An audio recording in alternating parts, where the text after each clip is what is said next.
Thanks for tapping into another video. So a major announcement came down yesterday where it's seeming like it's going to really affect HBCUs. Y'all check it out. The Supreme Court on Thursday struck down affirmative action programs at the University of North Carolina and Harvard in a major victory for conservative activists and in a systematic consideration of race in the admissions process. And these are the first two schools that had this program, affirmative action, struck down, and you know it'll follow with everybody else. And a lot of people are talking about the Ivy Leagues, ending an affirmative action and not allowing black folk and minorities to be able to get into those universities. But it's not just the Ivy Leagues. We're talking about the so-called prestigious institutions like Stanford, places like that, Rice in Houston. So what is that going to do overall for football? Because, I talk about football. This is a Jackson State football page. And my answer to that is absolutely nothing.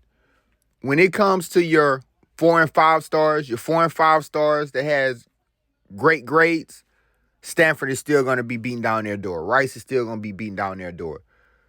Your other 4 and 5 stars that grades are cool, the big schools are still going to be running behind them. So when it comes to football, as we've seen forever, the big schools are going to recruit the top athletes to come and play football. That's not going to be any question.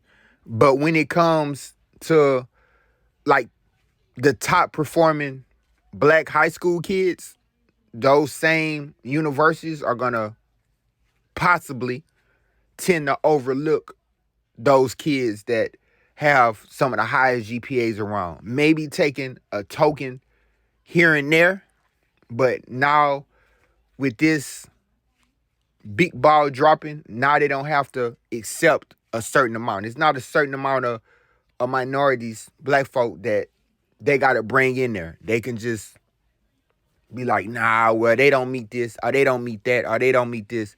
But we'll take that big 6'5", 310-pound offensive lineman, though. We'll take him. But the girl who has a 4.5 GPA, it's not going to work. People are also saying, will HBCUs see a growth in enrollment with this being passed, just going through? That's a great question. It could be. We could see that.